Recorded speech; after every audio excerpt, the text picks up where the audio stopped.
Bahkan Allah mengancam dalam surat Al-Maidah ayat 44, 45 dan 47. Wa man lam yahkum bima anzalallah fa ulaika humul kafirun. Wa man lam yahkum bima anzalallah fa ulaika humul dzalimun. Wa man lam yahkum bima anzalallah fa ulaika humul fasiqun. Barang siapa yang tidak memutuskan perkara menurut apa yang ditentukan Allah, mereka itu adalah orang-orang yang kafir. Barang siapa yang tidak memutuskan perkara menurut apa yang diturunkan Allah, maka mereka itu adalah orang-orang yang zalim. Barang siapa mereka yang tidak memutuskan menurut apa yang diturunkan Allah, maka mereka itu adalah orang-orang yang fasik. Padahal Allah, tugas kita hanya taat. Tidak ada pilihan buat kita. Maka kalau ada pemimpin atau calon pemimpin kemudian mengatakan akan menegakkan keadilan, itu adalah omong kosong. Bila tidak mau menerapkan hukum atau aturan Allah, kenapa? Karena Allah mengatakan mereka itu adalah orang-orang yang zalim.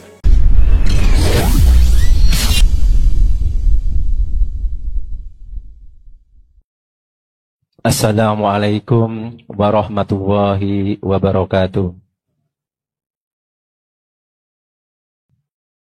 Alhamdulillahi rabbil alamin. Wassalatu wassalam ala asrafil anbiya'i wal mursalin wa ala alihi wa sahbihi wa barik wa salim ajma'in, amma ba'd. Ma'asyiral ulama, habaib, asatid wal muslimin rahimakumullah.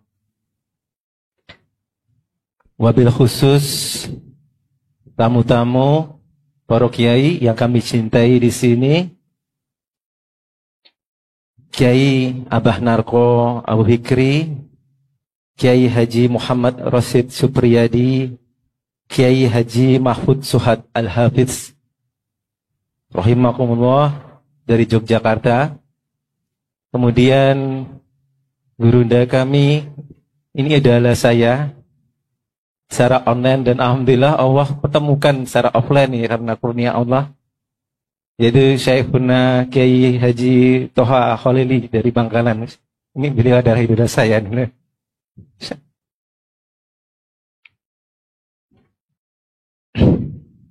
Kemudian juga Kiai Laude Heru Ilyasya.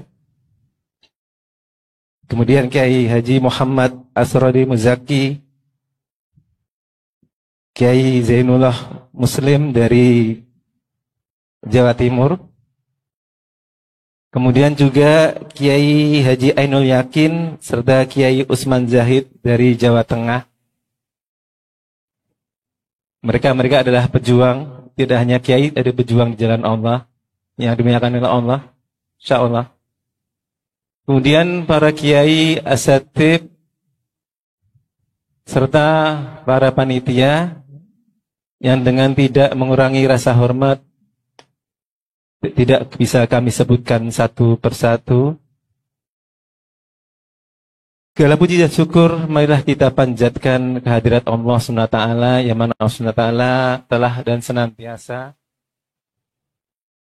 melimpahkan segala rahmat, nikmat, hidayah, inayah, serta rizkinya kepada kita. Sehingga alhamdulillah kesempatan yang berbahagia pada siang hari ini kita kembali pertemukan dalam keadaan sehat walafiat, tak kurang suatu apapun, dalam rangka kita bersama-sama mengikuti acara yang mulia ini, yaitu Multaqa Ulama Ahlussunnah wal Jamaah Yogyakarta. Semoga Allah berikan keberkahan serta ridhonya kepada kita semua. Kemudian tak lupa salawat dan salam marilah kita haturkan kepada junjungan kita Nabi Muhammad sallallahu alaihi wasallam, kepada para sahabat beliau, keluarga beliau, dan kita serta pengikutnya sampai akhir zaman. Ma'asyiral ulama, habaib, asatid wal muslimin rahimakumullah.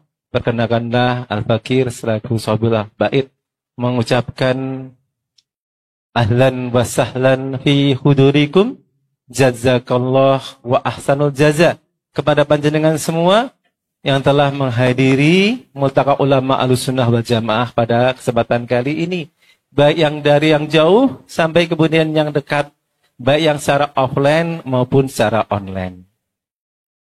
Semoga Allah berikan kelancaran ya pada Multaqa Ulama Ahlussunnah wal Jamaah ini dari awal hingga akhirnya, dan kita diberikan pahala yang berlipat ganda dari Allah Subhanahu wa taala. Ma'asyiral ulama habaib asatid wal muslimin rahimakumullah. Di hari yang mulia ini, di bulan yang mulia ini, yaitu di bulan Syawal, ada sebuah tradisi yang baik, ya, yang mungkin tidak ada di negara-negara Arab, tapi ada di negeri kita. Itu apa? Halal bihalal. Saling menghalalkan, saling maaf memaafkan. Maka dari itu, Al-Fakir beserta keluarga dari Yogyakarta pada kesempatan kali ini mengucapkan taqabbalallahu minna wa minkum siyamana wa siyamakum kula amin wa antum bi khair. Mohon maaf lahir dan batin. Dan semoga di bulan Syawal ini, di mana bulan ini adalah bulan peningkatan, maka Allah tingkatkan amal ibadah kita. Allah tingkatkan kedekatan kita kepada Allah Subhanahu wa taala. Allah tingkatkan kecintaan kita kepada baginda Rasulullah SAW, juga dengan cintanya kepada kita, dan juga kita kepada syariatnya. Dan Allah tingkatkan perjuangan kita, sehingga Allah dekatkan kita, Allah pantaskan kita untuk menjemput nikmatnya, berbuat kemenangan, tegaknya Islam, tegaknya dinullah, yaitu khilafah ala minhajin nubuwah. Amin ya rabbal alamin. Ma'asyiral ulama habaib asyatid wal muslimin rahimakumullah. Manakala kita tahu bahwasanya pesta demokrasi telah berlangsung, begitu juga dengan sengketanya. Sengketa demokrasi, dan juga kita tahu hasilnya seperti yang kita perkirakan, siapa yang menang, yaitu yang dekat dengan penguasa. Tapi kita tidak akan membahas itu, saya. Tapi yang kita cermati bahwasanya, kalau kita ingin tahu bahwasanya sepanjang, ya, sejarah dari zaman masa kemerdekaan kita, ya, sampai zamannya Jokowi ini sudah terjadi 7 suksesi kepemimpinan, pergantian kepemimpinan, ya, dan baik presiden maupun wakil presidennya, kalau mau kita soroti semuanya adalah Muslim, saudara, Muslim. Begitu juga dengan kandidat-kandidatnya, ya, atau ya, yang ikut meramaikan, ya, capres dan cawapresnya. Semua tidak ada yang tidak Muslim. Semuanya Muslim. Bahkan kalau kita cermati beberapa waktu yang lalu ada presiden yang itu adalah seorang kiai haji. Dan wakil presiden saat ini pun juga kiai haji. Dan nanti yang akan menggantikan dia juga adalah Muslim. Tapi yang terjadi, saudaraku, ya, jauh panggang dari api. Dalam artian apa? Ya, tetap, ya, namanya kemakmuran tidak seperti yang kita harapkan. Mereka datang membawa janji-janji, keluar menjadi pesakitan. Kemakmuran jauh dari panggang, ya. Kemiskinan masih merajalela. Demikian juga dengan kriminalitas, pelacuran, perzinahan, dan lain sebagainya. Dekadensi moral terjadi di mana-mana. Ya, kita khawatir dengan anak-anak kita. Pergaulan bebas juga terjadi di mana-mana. Bahkan dari segi masalah ekonomi, ya, dari presiden ke presiden yang selanjutnya tidak bisa menyelesaikan. Sumber daya alam kita masih dikuasai oleh asing, oligarki asing dan asing. Bahkan apa? Ya, setiap pergantian presiden bukanlah menyelesaikan hutang, tapi justru menambah hutang. Mereka berlomba-lomba untuk menambah hutang, padahal hutang itu adalah riba. Tidak hanya itu, juga angka korupsi juga semakin menggila. Dulu kita bisa 1 triliun, 2 triliun itu udah besar. Sekarang langsung naik lipat, ya, menjadi 3 digit, ya, ratusan triliun. Naudzubillah, summa naudzubillah. Ini bukan suatu hal yang baik. Ini menandakan bahwasanya negeri kita tidak baik-baik saja. Lalu apa permasalahannya? Apakah ya 7 suksesi kepemimpinan mau ke 8 ini adalah salah pemimpinnya? Ya benar, mereka salah. Tapi yang inti utama itu bukan itu. Bahwasanya negara kita yang mayoritas muslim ini justru apa? Berani ya kemendel sama Gusti Allah. Yaitu mencampakkan hukum-hukum dan syariat Allah. Tidak mau berhukum dengan atau bersistem dengan sistem Allah. Kita justru mengambil sistem buatannya Yahudi. Kafir. Yaitu apa? Kapitalisme, demokrasi sekuler. Di mana demokrasi, kedaulatan di tangan rakyat, bukan di tangan Allah. Apalagi sekuler, mencampakkan hukum aturan Allah dalam kehidupan. Artinya Allah hanya boleh mengatur masalah ritual saja. Padahal Islam, saudara-saudara Allah, itu mengatur seluruh aspek kehidupan kita. Ya. Ini tinggal 27 menit, padahal masih 5 menit lagi, nggak apa-apa ya. Ya. Mengatur seluruh aspek kehidupan kita. Dan Allah menuntut kita untuk kafah. Ya ayyuhalladzina amanu dkhulu fis-silmi kafah. Syariat Islam ternyata terbukti mengatur kekuasaan. Dan itu bagian dari ibadah. Syariat Islam mengatur masalah ekonomi, muamalah. Dan itu bagian dari ibadah.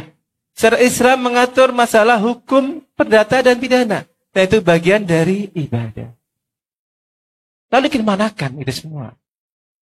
Itu semua sudah dicontohkan oleh Allah, oleh Rasulullah dan para sahabatnya, para khulafaur rasyidin, sampai khilafah selanjutnya. Maka tugas kita sebenarnya sebagai umat Islam hanyalah tinggal ikut saja. Orang sakakian neko. Orang kasihan peting sing.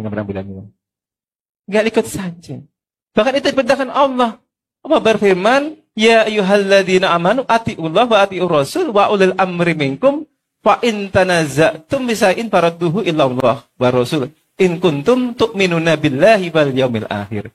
Dzalika khairu wa ahsanu ta'wila.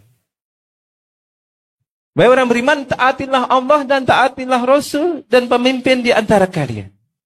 Fa in tanaza'tum bisa'in faradduhu illa Allah wa rasul. Jikalau kalian berselisih pendapat terhadap satu, maka kembalikanlah kepada Al-Quran dan As-Sunnah. In kuntum tu'minuna billahi wal yaumil akhir. Jika kalian benar-benar beriman kepada Allah dan hari akhir. Dzalika khairu wa ahsanu ta'wilan.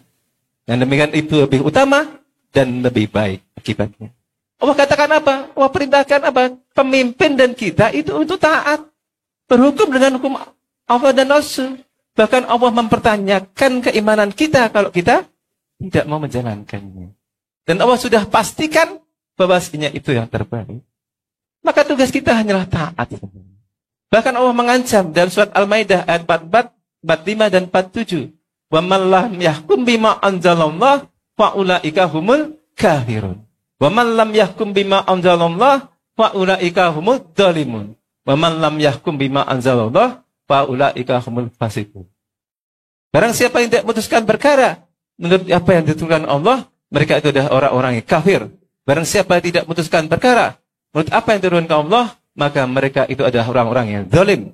Barang siapa mereka yang tidak memutuskan menurut apa yang diturunkan Allah, maka mereka itu adalah orang-orang yang fasik. Saudara Allah, tugas kita hanya taat. Tidak ada pilihan buat kita. Maka kalau ada pemimpin atau calon pemimpin kemudian mengatakan akan menegakkan keadilan, itu adalah omong kosong. Bila tidak mau menerapkan hukum atau aturan Allah, kenapa? Karena Allah mengatakan mereka itu adalah orang-orang yang zalim. Saudara Allah, maka kalau kita ingin sejahtera, kalau kita ingin negeri kita ini barokah, kalau kita ingin negeri kita ini makmur, satu-satunya syarat hanya taat pada Allah. Karena Allah berfirman, walau anna alal qura amman wattaqa lafattahna alaihim barakatin minas sama'i wal ardh walakin kadzabu fa ahatnahum bima kanu yaksibun. Jika sekiranya penduduk negeri itu beriman dan bertakwa, maka akan kami curahkan keberkahan dari langit dan bumi. Walakin kadzabu, tapi mereka mendustakan ayat-ayat Allah. Wa ahadnahum bima kanu yaksibun, maka kami siksa mereka sebabkan perbuatan mereka sendiri. Saudara yang Allah, inilah sebab kita saat ini kemudian tidak diberikan kemuliaan dan tidak diberikan keberkahan. Maka dari itu saudara yang Allah, para alim ulama, asatid, habaib, yang dunia Allah, tongkat estafetnya saat ini ada pada diri kita. Para ulama adalah warasatul anbiya, pewaris para nabi, dan estafetnya pada diri kita. Maka, saudara punya Allah, mari kita kemudian terus menyuarakan dakwah perjuangan ini. Tidak hanya masalah ibadah ritual belaka, tapi juga ibadah yang bersifat politik. Mengapa? Karena politik ada terkait dengan pengurusan umat, yaitu politik Islam. Ya, dengan politik Islam, maka syariat Islam bisa dijalankan secara kafah dan sempurna. Dan Islam akan bisa menjadi rahmatan lil alamin. Tentu saja dengan bingkai, institusi yang kemudian dimuliakan, dicontohkan oleh Rasul dan para sahabatnya, yaitu khilafah ala minhajin nubuwah. Dan khilafah ala minhajin nubuwah nanti yang akan kemudian menerapkan syariah Islam secara kafah dan memberikan kesejahteraan kepada umat Islam. Tidak hanya Indonesia tapi dunia, dan juga mempersatukan umat Islam dengan dakwah dan jihadnya, dan memberikan pertolongannya, membebaskan saudara-saudara kita saat ini yang prihatin di Palestina, di Suriah, di Uighur, di Rohingya, dan juga di negeri kita Indonesia. Insya Allah. Karena itu saudara Allah, para alim ulama asyatid wal muslimin rahimakumullah, tongkat estafetnya di pada kita, marilah kita tingkatkan, kita genjot semangat kita, dakwah kita, sehingga Allah kita layakkan diri kita, sehingga Allah akan cepat berikan janjinya, yaitu kemuliaan Islam, yaitu tegaknya khilafah ala minhajin nubuwah. Takbir, Allahu akbar. Demikian yang bisa saya sampaikan dari saya, lebihnya mohon maaf. Dari saya selamat bertemu tapak. Wabillahi taufiq wal hidayah. Wassalamualaikum warahmatullahi wabarakatuh.